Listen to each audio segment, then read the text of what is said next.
The marketing is poor, they don't get rating, they don't get the revenues back. If the distribution is not good, then again there is an issue. So I think in media to be successful, we have to work 360 degree. Good content, good story, relevant to the public, topicality, good distribution and marketing. So you look at the combination of all aspects of the mandate of media in making the media successful. You used one word, and that was consumers. I will get back to that. Probably there might be disagreement or agreement whether we can call audience consumer or citizens. That is a subject that we have to discuss. Do we want them to consume what we produce as broadcasters? Or do we want them to play a role in decision-making process of the society as a citizen? I'll come back to that. I'm sure that there will be a lot of debate on that point. But I would like to go to Bangladesh Betar, my colleague, who has taken over the Director Generalship of the Bangladesh Betar. What is your definition of media success? In fact, success of media is lying in the storytelling. I think when the fruits of any storytelling will reach to the audience actively and they will be benefited, this is the success of media, as per my opinion. And one thing, storytelling is an old phenomenon. As we know, old is gold.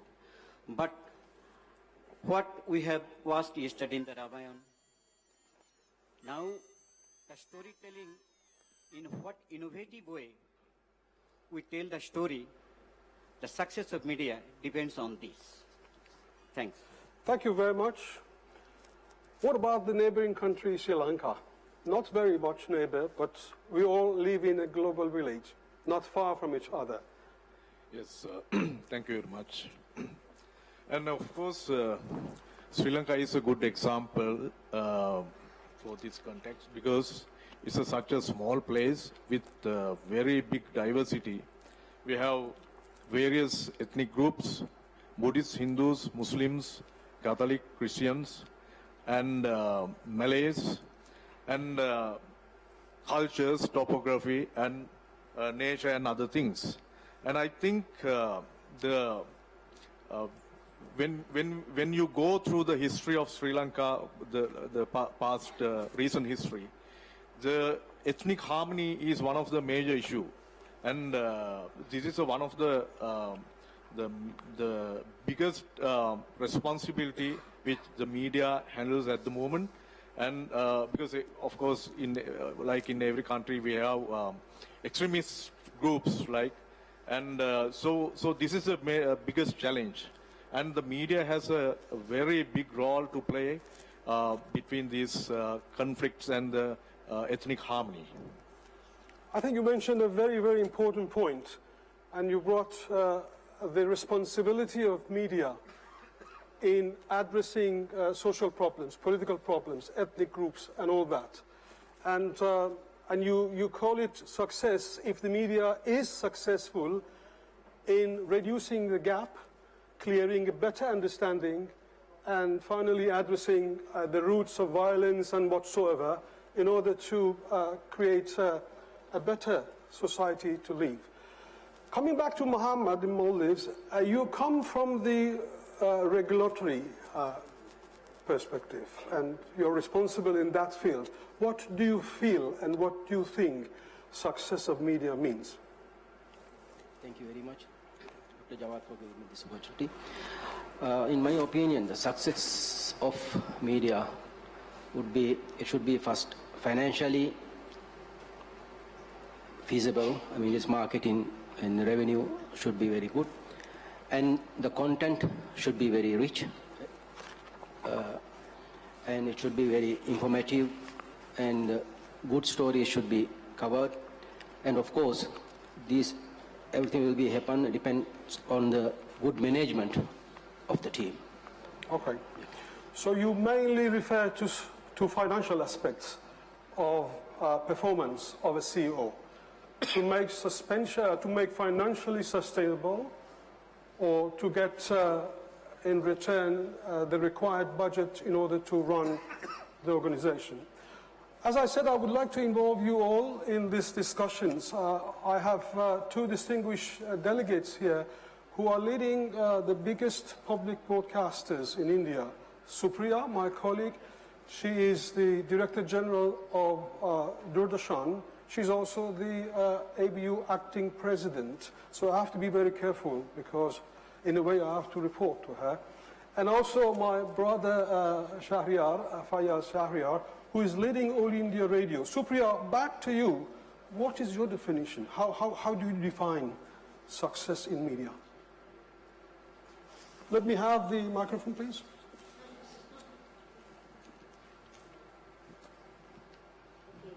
Not working? Okay. Thank you, Jawad.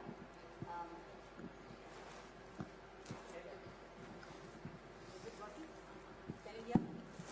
I think so.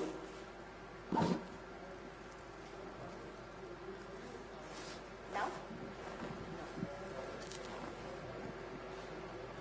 Can we have another microphone, please? Yeah, I think it's now?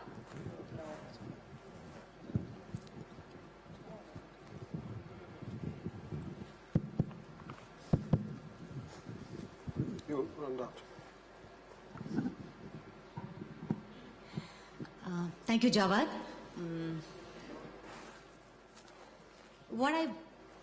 What I'm thinking about this important definition is, let me quote some examples. I think they would explain it better. Let me quote some examples from Indian stories. At some point of time, HIV/AIDS was extremely a serious problem in India. How is it that the private media, the public media together came and launched a very impactful, a very meaningful campaign in India, which created a massive awareness about this problem. And today, I mean, India can boast of a campaign which has changed the entire paradigm and has helped us to contain the rise of the epidemic. The stories can be repeated in India one after the other. That's the same story with the polio, which was so prevalent in India that it was a very, very serious matter. It was a cause of concern. Today, India is polio free. So, to me, I would not define the success of a media by the numbers or the average, the kind of number of people who are watching it, the GVLs or the TRPs. I think that would be totally a misnomer, because a program which promotes superstition, a program which does not promote scientific temper but promotes superstition and sensationalizes can become very popular. But can you call it really successful? No.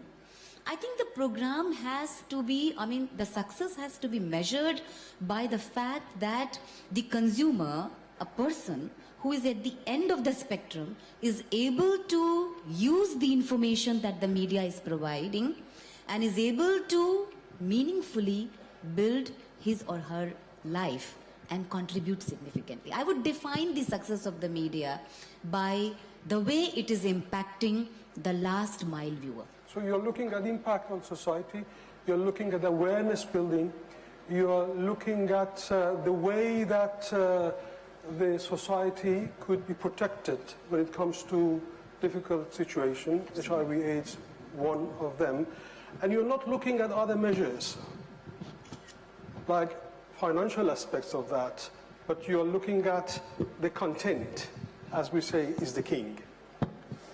Okay, before coming back to you, I would like to go back to Ms. Apurva. What do you think about that? While I completely agree with her and say that ultimately success of media is about the impact that it creates at the last mile. I think that was a very powerful statement made by Supriya ji. I would also like to add one more adjective to it, and that is sustainable impact. A medium is successful if it is able to make sustainable impact. To make sustainable impact, you have to be able to constantly drive that change. It's polio once, it's HIV next, it's organ donation the third time. It's fair elections the fourth time. So that impact over a period of time can only be made by a medium or a media house that has sustainability as its criteria. And to be sustainable, it has to be financially viable. So I don't think it's black and white. I don't think that to make impact, you have to lose focus of your financial objectives. And to chase financial objectives, you have to lose focus of the fact that media can drive change. Right. Both can go hand in hand and must go hand in hand. Well, you make my life a little bit difficult, because when you say sustainable and you make a reference to financially sustainable, there are social issues in every society that may not bring fund to the station. I know that you are leading a commercial station and you have right to look at sustainability from financial perspective, but not all matters that are in the interest of society would be able to generate fund in order to financially make the movement sustainable. What is your opinion on that? So I completely disagree with this point of view that, finally social good, that it cannot generate funds is a very, very big assumption you're making. And I think the problem that the whole world is facing today of inequality, of joblessness, of all the problems that today we are facing is because somewhere in our minds we have said social good is at one end of the paradigm and financial or capitalism is at the other end of the paradigm. I have seen enough social organizations fail because they had the good in mind, but they didn't have resources to make the good happen. Yes. Equally, we have enough examples of organizations which have only chased the profit motive. Today, increasingly, we are seeing organizations which can make social impact by also ensuring that they become profitable. Okay, now it's better. Probably I can bring Fayaz to our discussion. What do you think? I think there cannot be disagreement with the fact that success of media is measured by the impact it lays on its audience, the target audience. But then one has to be very careful in measuring the impact. Now, how to measure the impact? Today's media sufficiently gives you tools to measure the impact in your target audience. Now, another aspect of the story is that who controls the media and what is the mandate of a media house or a media channel. If you are a public service broadcaster, you have to do it without the consideration of earning money by and large. If you are a commercial radio or a commercial television channel, then your finances and your revenue earning becomes paramount, becomes very important. Now, in countries like India, where you have public service broadcasters and parallelly you have the private sector broadcasters, both in audiovisual and audio, both have different sources of funding, both have different mandates. One is altruistic, another is hedonistic. One is considered to be a kind of a business to give job to the owner himself, to give him the profits, and to engage and employ the people. But on the contrary, the public service broadcaster is answerable to the parliament of the country. Now, parliament decides about the sustainability of public service broadcaster ideally. I'm talking purely in the context of India. So it depends who you are. What is your mandate? If your mandate is to earn money, then impact is not important. If you are a public service broadcaster, then you have to ensure that green revolution takes place, white revolution takes place, things are properly covered, and they are properly given good audio and visual treatment. Okay. Like I remember when I was in Jalandhar, there was a kind of an epidemic among the buffaloes in Bathinda. Now, no private channel came to the rescue of buffaloes, and buffaloes kept on dying every minute and every hour. But Doordarshan and All India Radio, they went to Bathinda, took their DSNG vans, their anchors, then the whatever possible experts in the veterinary department were available, and they did programming day and night, prompting the then Chief Minister, who is fortunately now the Chief Minister again, Mr. Amrinder Singh Ji. They brought experts from Belgium, world's topmost experts, and it was remedied. So it depends who you are, who is funding you, and what is your mandate. So I think it is more or less clear what we're talking about. We're all more or less clear in terms of mandate of a public broadcaster or commercial organization and the balance between these two and many other things. I want to change the topic to the challenges and opportunities that CEOs feel.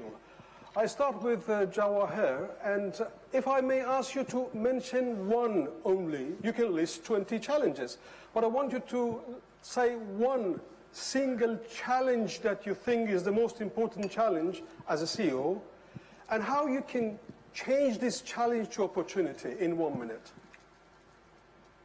Well, I think the public broadcaster, private broadcaster, whosoever is there, we have a conflict not because of private or public broadcaster, because source of revenue, as DG AIR said, the source of funding is one is the public money, another is the private money. But the tools you use, the equipment you use, the way you distribute your channel, because there is a middleman who, like me, which take your content to the consumer. Now, unfortunately, there is a division in the society. A society who are only consuming free-to-air content. There may be affordability may be the issue. And there is another society which is a middle class, upper middle class, elite class. They consume the different content. So,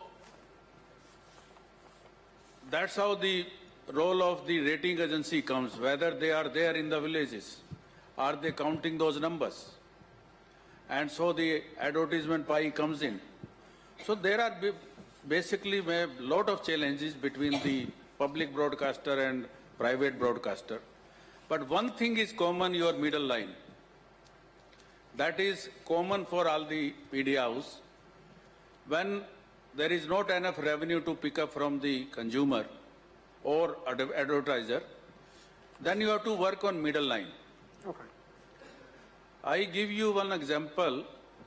Currently I am in charge of a company which is about 30 million household distribution. And we had signed with a conditional access provider. They keep you at hostage, like a hostage, like Taliban. They virtually deal with you as a technology provider, and their behavior is like a Talibani. I tell them that you are a Taliban. Then you, as a operator, you have to devise your tools that how to get rid of that Taliban. You are not a White House. You are in business. So you have to devise your own tool to come out with this kind of a problem. And that's how we, at least in my leadership, this TV has been able to successful. Thank you. And the global leader, even in the Western world, is also looking my model. Thank you. I want to go back to you. You put an impressive picture on the screen, a child who was homeless. What you think, as a broadcaster, as an artist the same, is the most important challenge of a broadcaster and a CEO? I think the greater public good.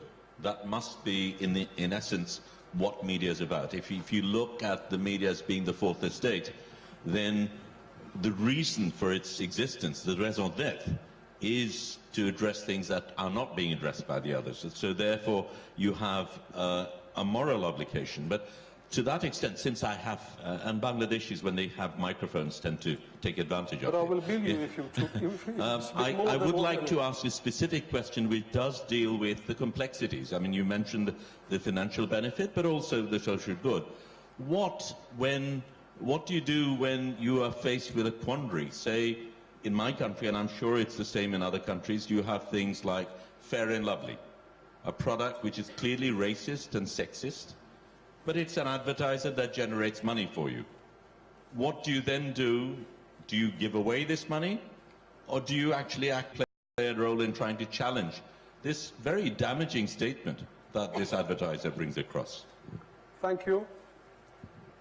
Do you want to quickly answer, or you keep them for later? Apurva is the right person. Okay. Answer, but I can also answer it. But if it is in 1 second, huh? Actually, this is a role of the government regulator. Which type of advertisement should go on air?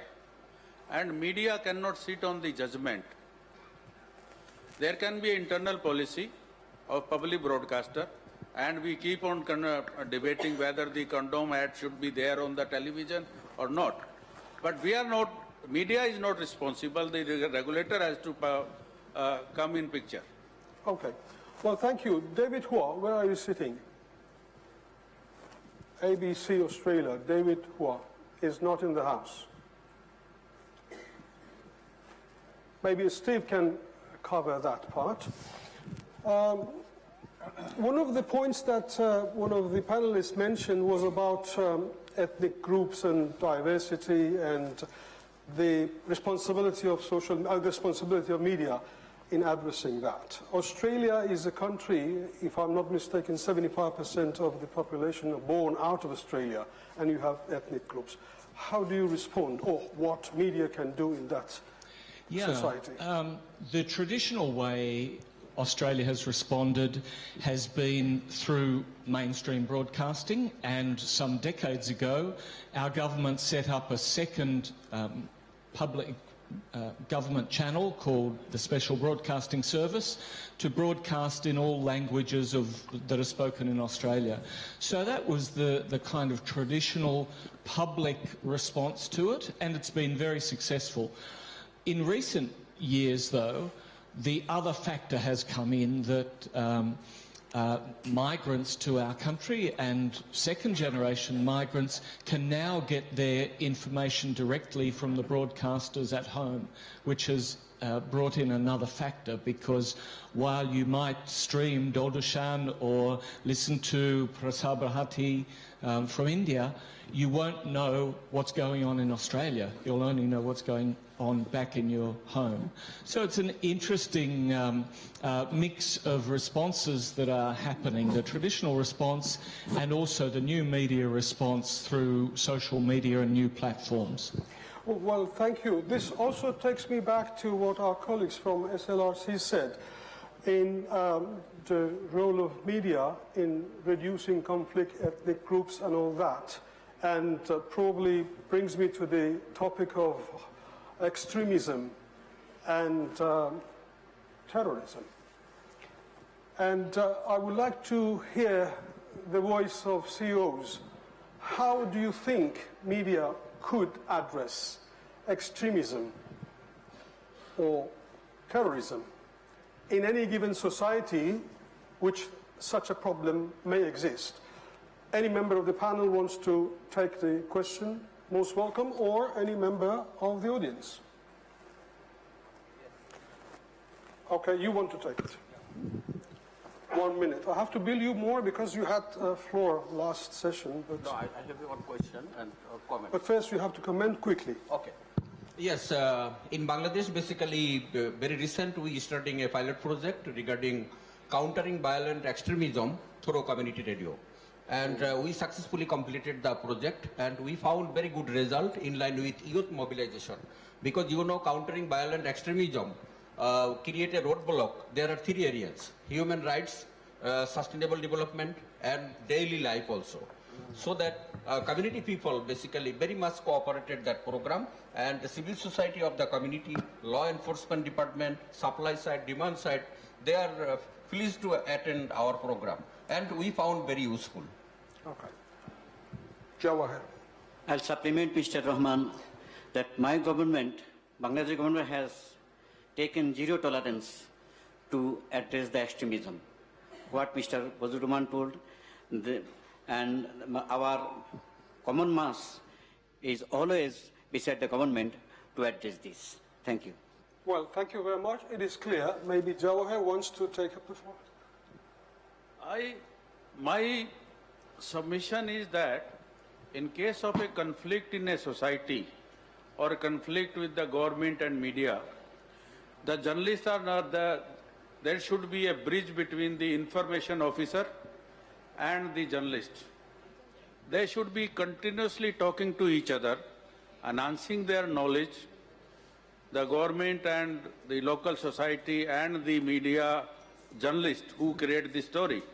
So that has to be very strong, which in case of, I had seen, we in India, I had seen the Kargil war, the Kandahar issue, the Agra summit, when we have an attack in hotels in Bombay. So there was I had seen, except Kargil, there was a lack of information and bridge between what government, what they should be doing right and what journalists are delivering. So these issues I have been raising with the government many times, being in private media, but there is need to redo and continuously make efforts so that the government is the first responsible for law and order. But the media can sometimes come in between and they create a more difficult situation for the law enforcement agencies. So they have to work together. Yes. So I think everybody here has given the short-term and the pragmatic answer, and that is the correct answer to extremism, how journalists deal, how the government deals, what is the agenda media drives on the short term. All these answers are correct examples. But I would also like to weigh in not on the pragmatic bit of media as much as also the idealist bit of media.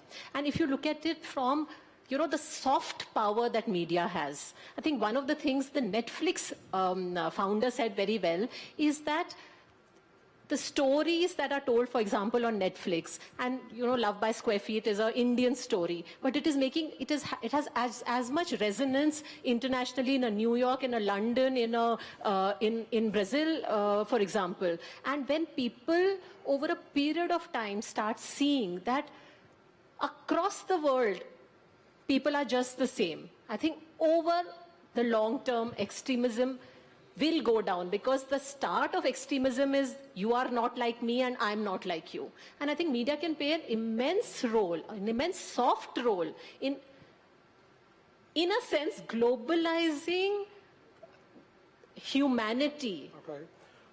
Well, I agree with you, but we also should look at the perspective of some school of thoughts in policymaking levels who may promote violence, for instance.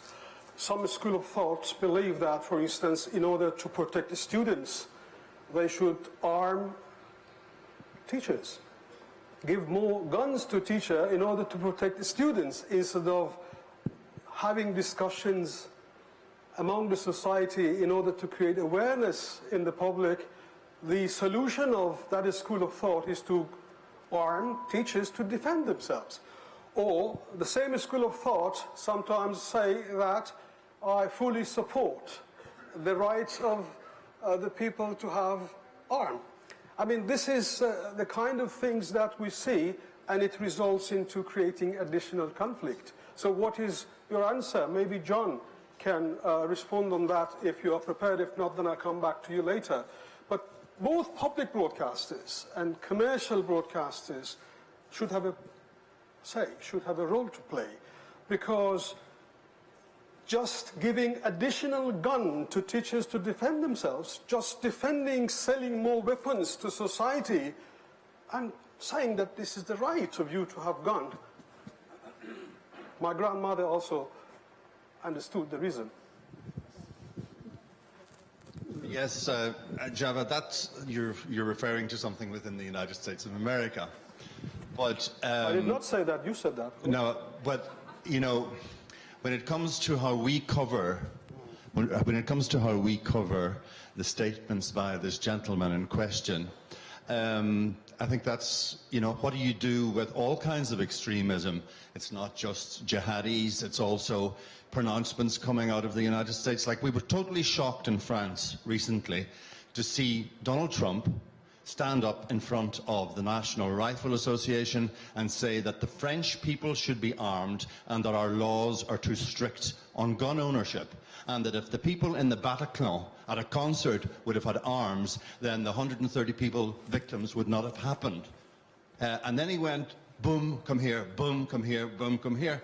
That's not how it happened. The people went in, the terrorists came into the concert hall with automatic weapons and just blasted everybody, so it wouldn't have mattered anyway. But that kind of interference in a foreign country's gun laws, for example, how do we counter that? Well, as public service broadcasters, what we did on France 24 was to report the story and then have a legal expert come in, be interviewed, to spell out the context of the law in France, because we're broadcasting internationally, to tell our viewers and our listeners on radio what the French law was regarding weapons, and another expert to show that had the people at this concert been armed, then they wouldn't have been able to stop the guys for purely logical reasons. So you have to put the narrative back on a truthful, factual track. That's all you can do. Well, thank you very much. So there is I can say the general understanding that media has a role to create a dialogue among different groups of society, nations, even at global level, to create a better understanding, to address the roots of violence, to address the roots of extremism, why this happened. Maybe we have to address education, maybe we have to address the funding mechanism of this kind of extremism act, and so on, in order to solve the problem. So you're referring to the fact that both private and commercial networks are, in this term, looking at the same matter, and it's awareness building among the society. Back to Fayaz, you said in the previous session that trust is the most important asset that a broadcaster can have. And I do agree with that. But how can we strengthen this trust? And what are the actions a CEO should take to ensure that public trust his own organization? Very brief. We have to professionally seek an exit from post-truth era to the true era. When we migrate from post-truth back to the truth, then we will report as the thing happens. And when we report as the incident happens, without adding or garnishing anything, then we will be trusted by the people who are the asset of a media house or a media organization. Unless we cultivate and recultivate trust, media, channels, organizations and platforms will become absolutely preposterous. They will continue to exist, but they will have no soul. Okay. Thank you. I think this is an important matter, trust. Without that, media cannot exist, cannot tell the story. No one will believe in the stories that we say. Who is in the House who wants to comment on that? What we can do to strengthen building trust with the audience? You want to think more? Back to the stage. Jawahar. I think we have to have patriotic approach first, and the trust comes later. If a journalist he don't love his country, his own people, then the trust will be deficited. Then the true story or bad story or hostile story, then it comes in the later stage. But winning the trust of public also depends on the impartiality, the independence of media, the courage of media to do investigative journalism, for instance, the courage of media to address issues in an independent, accurate, and impartial manner. And sometimes this may go against the will of stakeholders, be it a private sector, be it a private person, or be it whoever. Or at global level, we see what sometimes happens on this. So how do you address that? Maybe you can take hold. But you have to bring the microphone closer. I think, trust is not something that you can go out and say, please trust me, and people start trusting you. It's also not a button that you can switch on and off, right? Trust is something that you would have built over decades and years of running a fair and impartial media vehicle. Why historically there was always biased and unbiased media. Why did post-truth and everything become such a big issue right now? Because content slipped out of our hands. It finally became UGC, which started being the larger content rather than the content that was given from one media house out or one media vehicle out to the consumer. And in that large noise, credible media voices started diminishing. I think the consumer is now understanding, and will slowly understand this point, that the noise is being generated by people like him and biased platforms. Okay. Within that noise, there is still credible media that exists, which has a reputation, and they will soon start sifting the noise from the credible. It is our job to remain credible. Okay, I would like to change the topic to some social problems like disaster risk, natural disasters that happen in each country. But before coming to you in Bangladesh, I think you wanted to make a point on the trust. Yeah, I would just, there's one quotation that has stuck in my mind since 2016, and it's from the CNN star, Christiane Amanpour, because she said, I believe in being truthful, not in being neutral. And I think one of the reasons that a lot of international media, CNN included, lost trust was simply because they gave moral equivalence to two sides of an argument. And in two sides of an argument, there's only one truth, there's only one fact. The other is a counterfact, is an alternate fact, as Kellyanne Conway calls it. So I think, you have to actually say a fact is a fact. And you don't have to be obliged or obligated, as Americans say, to give two sides of a story if one side is factually incorrect and is an incitement to violence or something else. So I think the only way you gain trust is by being factual, and that's the bottom line. Thank you. As I said, I want to change the topic to natural disaster. If you quickly can comment. Quickly, I agree on the last. We have to say the truth clear, and sometimes we should face the audience, the mainstream, to say that attitude is wrong. If even if they were not acceptable.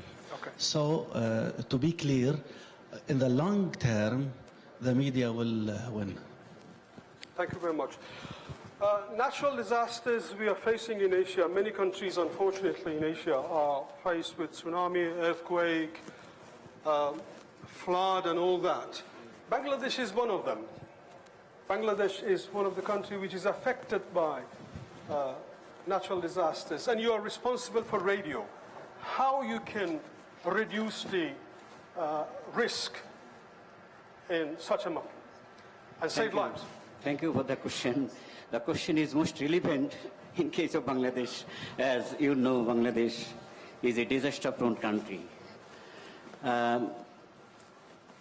If you remember 1991, there has been a devastating cyclone killing hundreds of thousands of people in the coastal area. Then I was deputed in Chittagong Radio. There was no so modern techniques to be applied, or our meteorological department have also had a less information. For that why hundreds of thousands of people died in that catastrophe.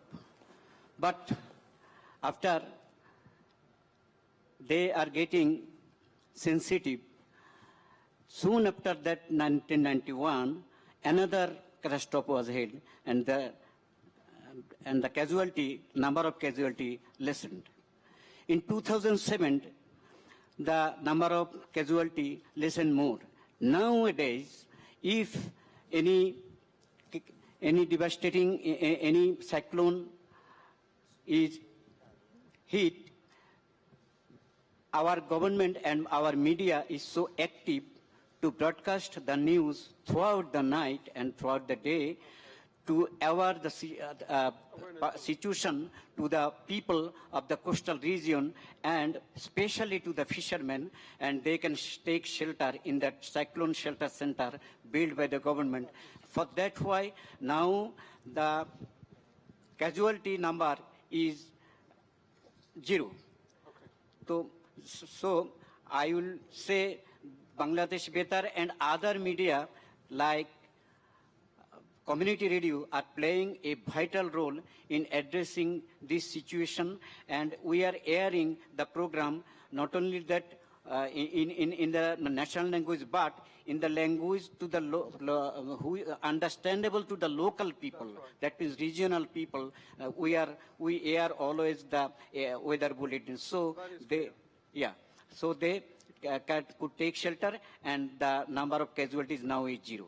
So as the CEO, actually you and all CEOs have important role to look at the disasters before happens, during the disaster and after disaster, with a view to reduce the number of casualties and save lives. And Maldives is also threatened, Sri Lanka is also threatened by disasters, natural disasters. Any suggestion in that respect? Muhammad. Yeah, thank you very much.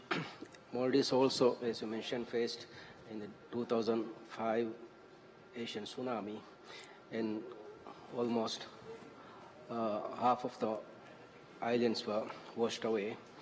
And unfortunately that day, all the radio signals were also off that day because most of the islands, they were using electricity and some transmitters were there. But due to the flood, all the electricity went off in most of the islands. So most of them didn't know what had happened actually that day. And the capital lost the connection, and the mobile phone system was also down the whole day. So we lost the communication of all the Maldives. So it took at least 48 hours to get back to communicate with others. Since he mentioned that he lost communication with islands, probably I can just in parenthesis says that ABU, Asia Pacific Broadcasting Union, initiated a laptop. We call it radio in a box. And this radio in a box is just a portable laptop. And that is for disaster risk reduction, meaning that when there's no electricity, you can use that for hours, informing public what has to be done in order to reduce casualties. So a lot of this is registered on the UNESCO, and ABU has built it, and very, very modest amount of money. Is just the cost of a laptop, how to change it to a FM radio station to use it in such a matter, in such an incident. Sri Lanka also was affected badly by disaster, and I'm sure that you can. Well, after the tsunami in 2004, we didn't get much disasters since then. But last year we had floods in Colombo and suburbs, and actually we have a separate ministry called Ministry of Natural Disasters, and they have trained outside of Sri Lanka, and we are well equipped now. And the people also, they are aware about the natural disasters, and there's a big role done by the Ministry of Natural Disasters, and I think we are able to handle any sort of disasters by now, and it has minimized a lot at this moment. Thank you very much. That brings me to the role of social media. The role of social media in all aspects. Is it a competitor to public broadcasters or commercial broadcasters, or supplement and complement both? Can we have the views from commercial network first? So, as part of my portfolio at Jagran, I handle the digital piece, I handle radio, I handle print, I handle outdoor activation. So, I have a kind of a holistic view of all media. I will speak from both the consumer and from the advertiser, from whom, commercially we make our money. And I think increasingly the advertiser is asking us for 360 and larger solutions. They want digital solutions as well as radio solutions, as well as outdoor solutions and print solutions, all to be packaged together. The reason they're doing this is because the consumer has become a 360 consumer. We cannot, would like to say he is a TV viewer and pretend in our minds that TV viewer is exclusive of the radio listener, is exclusive of the print reader. It's actually the same person. And how much time he interacts with all our media will define how much time the advertiser is willing to pay us to get that audience for himself. So I would say that all media in a sense are complementary to each other, especially in a country like India, where media consumption still, as is the rest of the consumption story, still 1/3 of global averages. Still media consumption has to go up, and that will go up when the interaction of the consumer with all media increases both in width and in depth. So in that sense, it's very complementary. Specifically social media, I think all of us use social media as marketing platforms for our own vehicles, as well as yet another opportunity to reach out to our consumer, whether it is to build our own brands or build the brands of our consumer, of our advertisers. I will stick with the topic of social media, but because she mentioned twice consumer, I would like to challenge that. Do you really believe that audience is consumer or citizen? Do we really believe that we have to make him consume the goods that we produce and buy the ones that we say and wear the dress that we advertise and just spend money on the things that we tell him to spend, or we want him to involve him to in decision-making of the process of the country, of the society? Do we call him citizen or consumer? I don't want to spend too much time on that because we have got one or two more agenda and just a limited time. But I go back to social media. Is there any comment from the floor on this particular matter? Citizen. Citizen. Journalism is always associated with citizenship. Okay. The idea of journalism is always associated with citizenship. Idea of citizenship. Okay. Citizen can be consumer, but generally, consumers never behave like a citizen. Okay. They are only interested in their own consumption. Do you agree with him? Hands up. Okay. Do you agree that audience is consumers? Hands up. Honestly, I see more hands in the first question. Without looking at, I call it guided democracy. I don't like that. So anyway, that is, I just wanted to share that perspective, that we broadcasters keep on saying consumers, and that could be a topic. I mean, who consumes? We are paid by them. We are paid by the audience. Taxpayers are paying my salary and my organization and all that. Back to social media. social media. You want to comment on social media? I just want to comment on your earlier part. I would just like to say that in every citizen there is a consumer.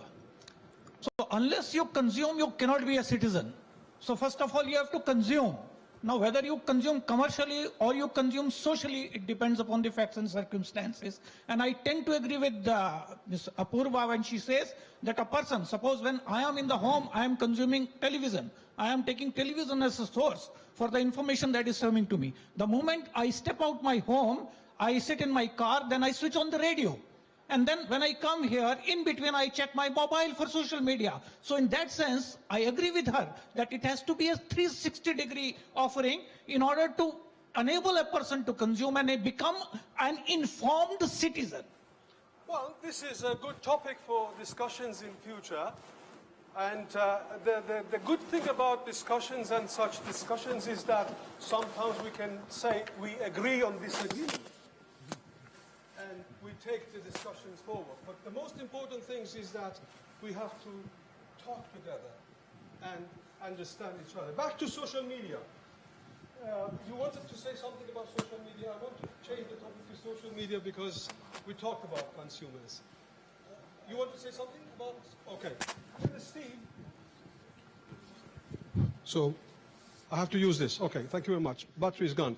Steve, you are very much into social media. What is your opinion in reaching the public for both public broadcasters and commercial networks using all platforms? And this is, again, a challenge and opportunity for CEOs. Yeah, look, my experience working with all sorts of media is that these days, if we ignore social media, then we're dead, because there's a big audience there. And there's a big contributor to programming there too.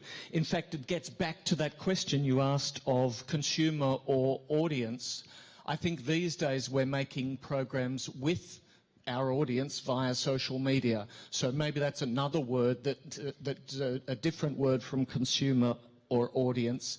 But it's absolutely in the mix, and it's really important both for engaging, finding out what the audience wants us to talk about, and also growing the audience and getting revenue. We have 5 more minutes, and I don't want to exceed the time limit. I would like to put one question. Our task as CEOs is to remain relevant. Supriya, what do you think could be the most important strategic action in keeping media relevant? And what do we mean by relevant? It's clear.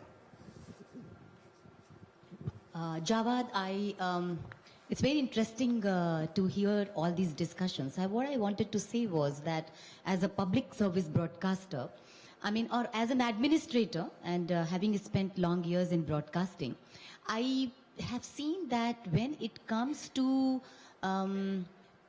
talking about or making programs for people who do not belong to a certain strata or a society, or say, let's say clearly, if we talk about people who are poor, who are not empowered, we tend to think that let's serve, whatever they will just consume or they will just take it. I think we don't have to really think like that now. If we have to be relevant, we can't compromise on the quality of programming. Even in the public service broadcasting, we have to make sure that just because they are poor or just because they are marginalized, it's not that we can, serve anything that we would like to serve. So in order to be relevant, we need to make sure that the programs are impactful, compelling, and of as high quality programming as you would serve to anybody who is much more empowered than them. Thank you. Well, we did not, is there any comment on future strategies in remaining relevant? We did not touch very much digital issues, going digital. But from the regional perspective, we at the ABU, we feel that there is a digital gap in the region. In our membership of ABU with 280 members in 69 countries covering 3.5 billion audiences, we feel one of the big challenges that CEOs have is how to bridge or reduce I have to use my eyes.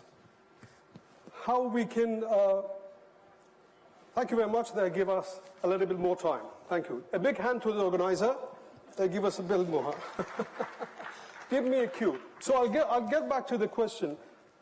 So, from the ABU's perspective, we have the most advanced organizations in the world in ABU membership who did 8K for the 2016 Olympic Games and aims to do it properly in the houses of television householders by 2020.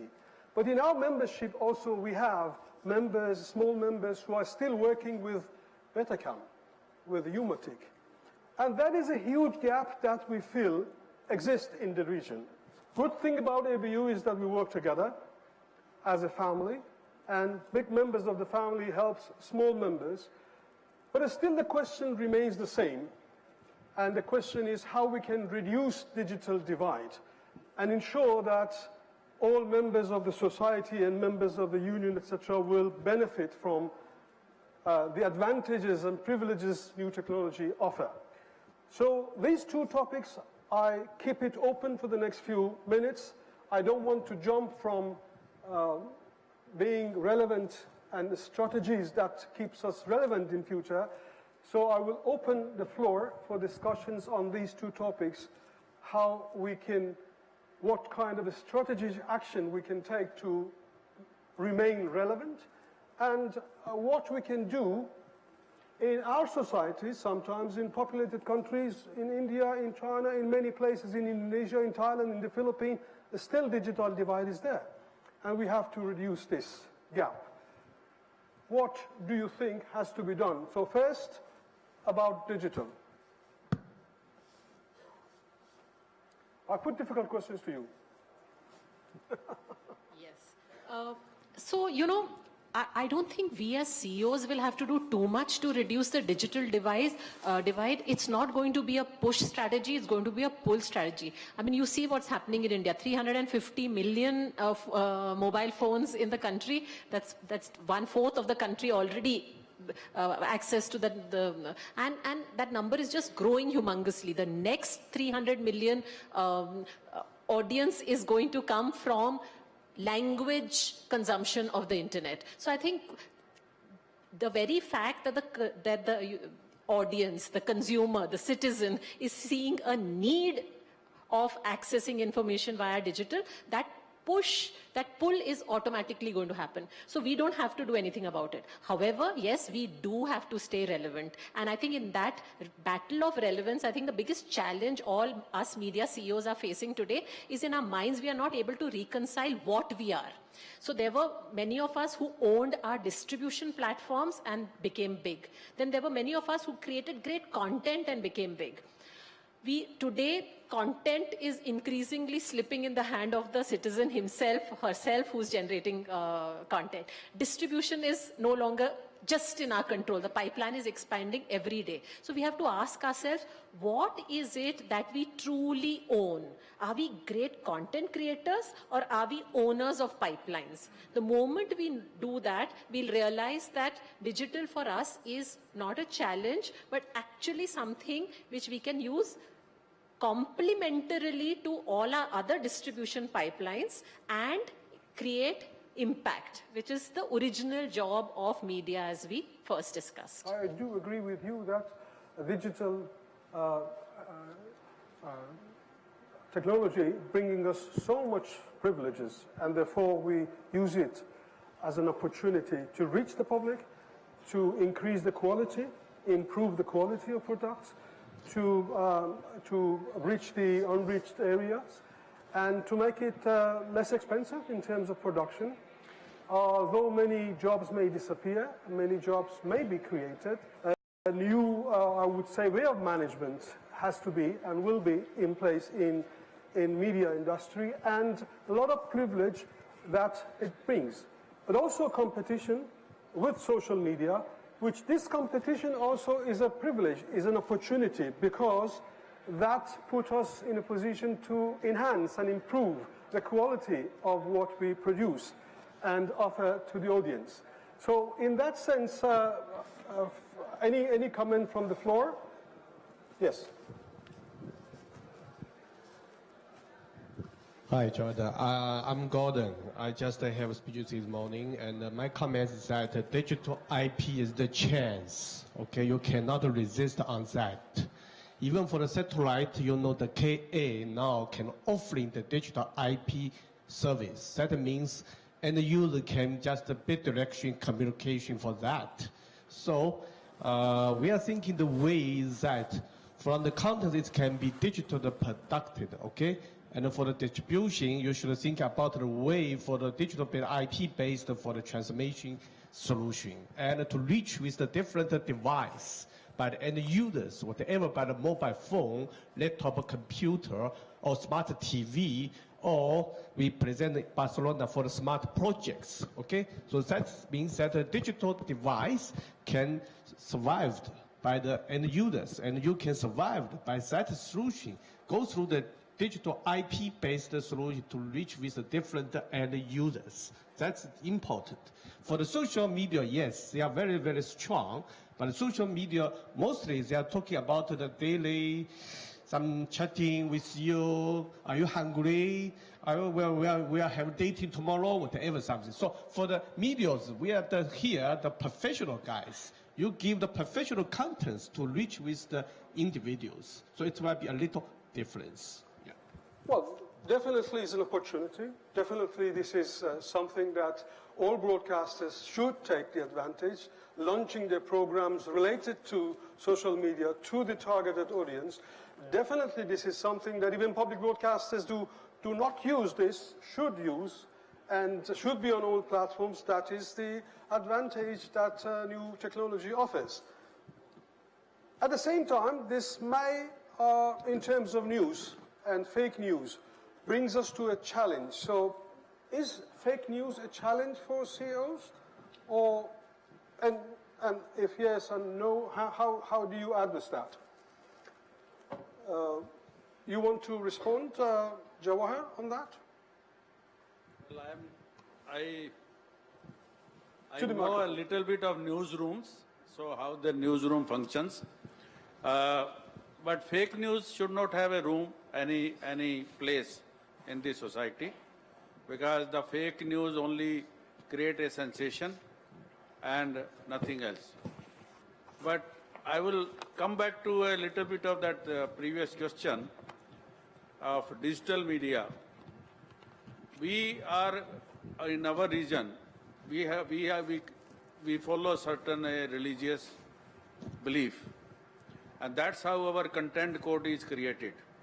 Content code is created based on how if we can watch a television or listen to a radio with your children, your grandchildren or your parents.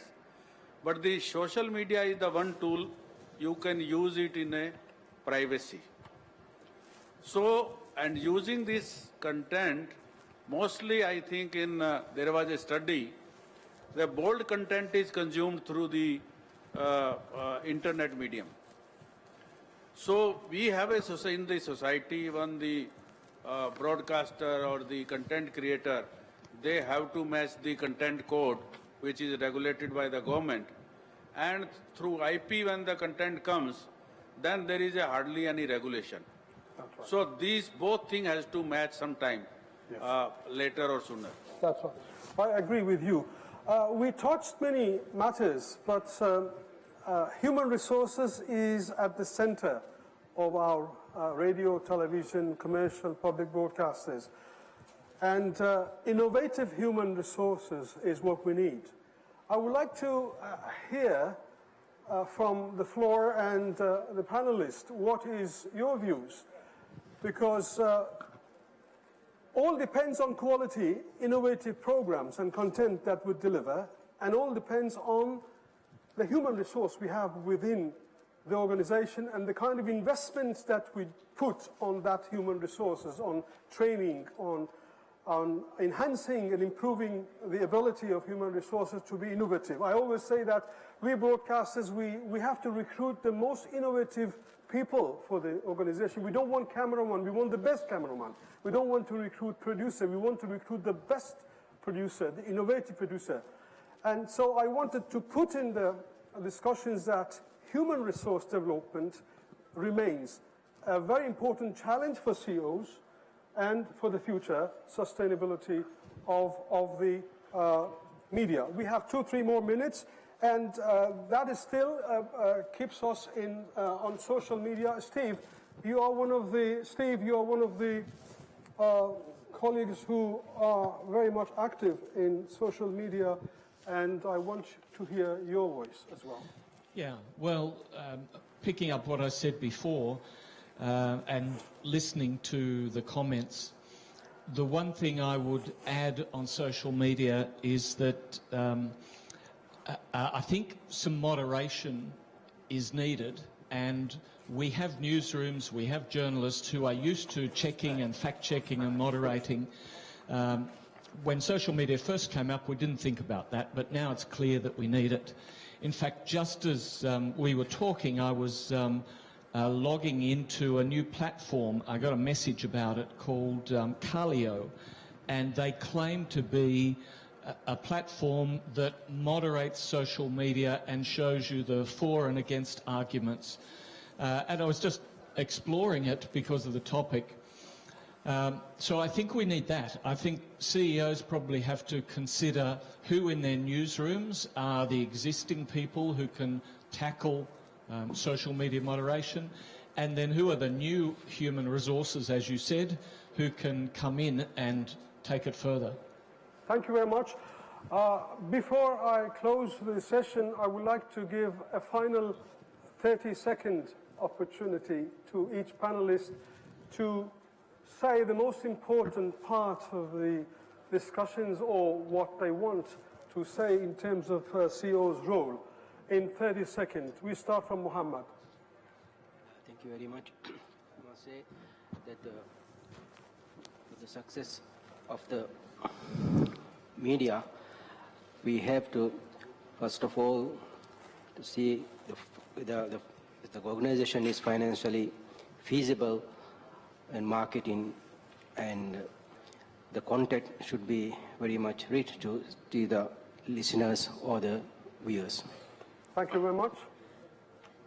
I'd like to use my 30 seconds to go back to the original topic of this panel, which was storytelling, and to reiterate or underline the fact that storytelling is important not only on air and on radio and television and on digital, what we do, but equally storytelling is a very, very important facet of how we interact with our employees as far as HR is concerned. How do we interact with our brand consumers, with our advertisers, and indeed with all our stakeholders. However, the challenge for each and every CEO, media CEO today, is how do you ensure the stories are relevant, are genuine, and are based on facts. Excellent. Even fiction needs to have an imagined reality, and how good are we at creating that imagined reality will decide the success of media vehicles. Excellent. Thank you. How do you want to use your 30 seconds?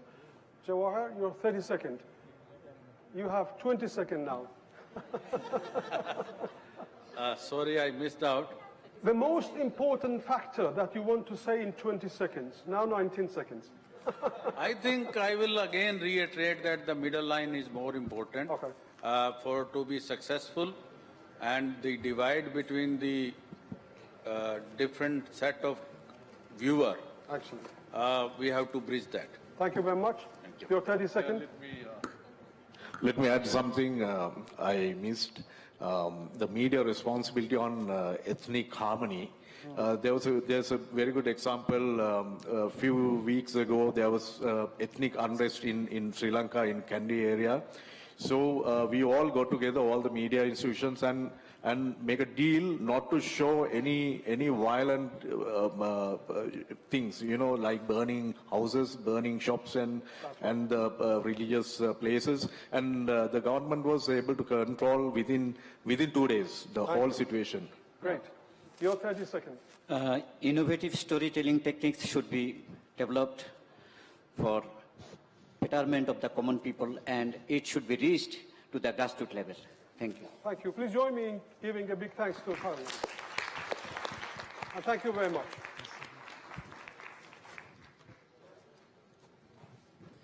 Thank you, Dr. Javad. Thank you so much for conducting that session. I'd like to request Mr. George Kuruvilla, CMD Bessel, to come up and present mementos to Madam Apurva Purohit, Mr. Jawahar Goel, Mr. Jawahar Goel,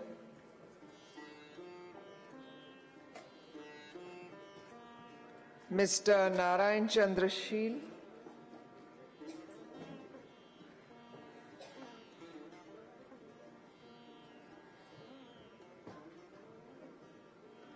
Mr. Tusira Malavatantri, Mr. Mohammad Shayab,